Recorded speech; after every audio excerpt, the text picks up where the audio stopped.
मुंशी प्रेमचंद जी द्वारा रचित उपन्यास गबन की समीक्षा तत्वों के आधार पर। आज हम गबन उपन्यास की समीक्षा तत्वों के आधार पर करेंगे, लेकिन आइए पहले उपन्यास की मुख्य भूमिका जान लें। उपन्यास की मुख्य जो भूमिका है वो आभूषणों के प्रति है और दिखावटी जीवन, यानी कि हमें जो स्त्री का आभूषणों के प्रति लगाव है कैसे उसके परिवार पर घातक सिद्ध होता है। जल्पा का आभूषणों के प्रति लगाव रमाकांत के जीवन पर बहुत ही घातक सिद्ध होता है और रमाकांत का दिखावटी जीवन खुद उसे अपना घर छोड़ने के लिए मजबूर कर देता है। मुंशी प्रेमचंद जी ने बहुत ही सुव्यवस्थित ढंग से इसमें मुहावरे का प्रयोग किया है कि हमें पैर उतना ही पसारना चाहिए जितनी की चादर हो, अन्यथा यह हमारे स्वयं के लिए घातक सिद्ध होती है।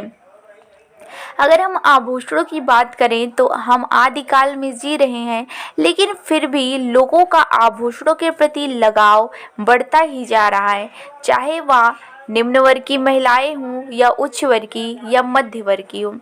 लेकिन इन आभूषणों के प्रति जो उनकी लोकप्रियता है वो निरंतर बढ़ती ही गई है, लेकिन यह कहीं ना कहीं हमारे जीवन पर घातक भी सिद्ध हुई है। अब हम उपन्यास की जो व्याख्या है वो तत्वों के आधार पर करेंगे। इसमें मुख्य रूप से उपन्यासिक 6 तत्व पाए जाते हैं। पहला है कथा वस्तु, दूसरा है पात्र तथा चरित्र चित्रण, कथोपकथन, भाषा तथा शैली, देश काल तथा उद्देश्य। अब आइए गबन उपन्यास की जो है कथा वस्तु देखें।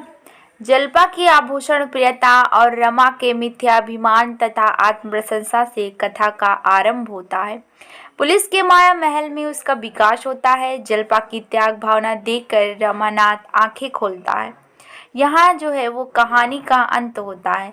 रतनबाई और इंदुभूषण की कथा, देवी दीन और जग्गो की कथा तथा जोहरा की कथा गबन की अप्रासंगिक कथाएं हैं।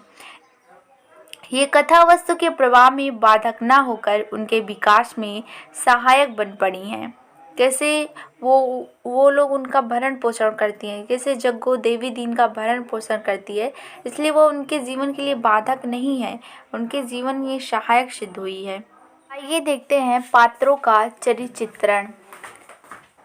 प्रेमचंद जी ने प्राय समाज के सभी वर्गों के पात्रों को अपने उपन्यास में स्थान दिया है, किंतु उन्होंने मध्यवर्गीय पात्रों पर अधिक ध्यान दिया है, यानी कि निम्न वर्ग और उच्च वर्ग के बीच में जो मध्य वर्ग आता है उस पर उन्होंने विशेष ध्यान दिया है।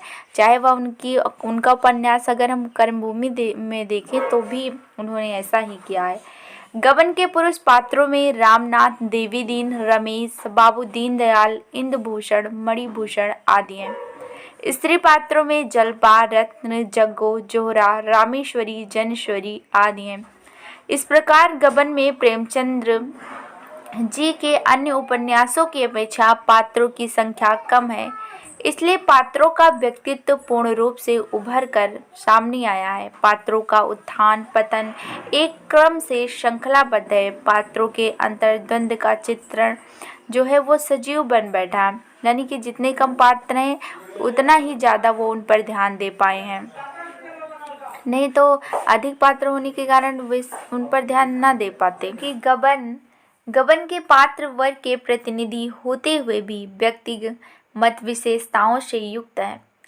रमानाथ मध्य वर्ग का प्रतिनिधि है। दिखावा, मिथ्याभिमान, घूसखोरी आदि उसकी व्यक्तिगत विशेषताएं हैं। देवी दीन निम्न वर्ग का प्रतिनिधि है। उसकी विशेषता है आलस्य, परोपकार, देश प्रेम आदि।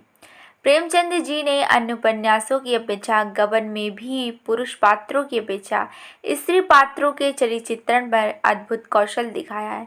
उन्होंने नारी पात्रों को पुरुष पात्रों की प्रेरक शक्ति ठहराया। जल्पा, रत्न और जग्गो स्वयं कष्ट झेलकर क्रमशः रमा, इंदुभूषण और देवी दीन के जीवन को आलोकमय बनाती हैं। अब हम देखेंगे कथोपकथन या वार्तालाप। कथोपकथन के अंतर्गत पात्रों का चरित्र चित्रण हो जाता है तथा साथ साथ घटना को भी गति मिलती है। कथोपकथन के द्वारा कथा अग्रसरित होती है, यानी आगे बढ़ती है तथा प्रायः अगर हम देखें गबन उपन्यास में तो इसमें संक्षिप्त रूप से वार्तालाप का सुव्यवस्थित ढंग से चित्रण किया गया है। आइए देखते हैं कथोपकथन। शहजादी बोली, चढ़ावा ऐसा ही होना चाहिए कि देखने वाले भड़क उठें। बसंती, तुम्हारी सास बड़ी चतुर जान पड़ती है, कोई चीज़ नहीं छोड़ी। जलपा ने मुंह उठाकर कहा, ऐसा ही होगा राधा, और तो सब कुछ है, केवल चंद्रहार नहीं। शहजादी, एक चंद्रहार के ना होने से क्या होता है बहन, उसकी जगह गुलबंद तो है। जलपा ने वियोक्ति के भाव से कहा, हाँ, देह में एक आंख के न होने से क्या होता है, और सब अंग तो हैं ही। आंखें हुई तो क्या, ना हुई तो क्या। अगर हम देखें तो फिर जैसा कि इसमें दिखाई दे रहा है कि जलपा का जो चंद्रहार नहीं आया तो वो कितनी रुष्ट हो गई। यह उसका अभी का विवाद नहीं है, बचपन से यह प्रक्रिया चलती आई है उसके जीवन में। क्योंकि जब कभी हम देखते हैं, अब खुद के जीवन में अगर देखें तो हमें अगर बता दिया जाता है कि यह चीज़ बहुत ही अच्छी है, बहुत ही अनमोल है, बहुत ही अद्भुत है, तो हम उसी चीज़ के पीछे भागने लगते हैं उसे पाने के लिए। ऐसी ही घटना कुछ जलपा के साथ भी हुई थी। जब उसके पिता ने उसकी माँ के लिए चंद्रहार लाया, तब जलपा खुद वह चंद्रहार चाहती थी, लेकिन उसकी माता ने कहा कि तुम्हारे विवाह में चंद्रहार तुम्हारे ससुराल से आएगा, जिसकी कल्पना वह बरसों से कर रही थी, जो आज पूरी ही होने वाली थी। लेकिन चंद्रहार न आने से वह कैसे उसका स्वप्न टूट जाता है और वह रुष्ट हो जाती है।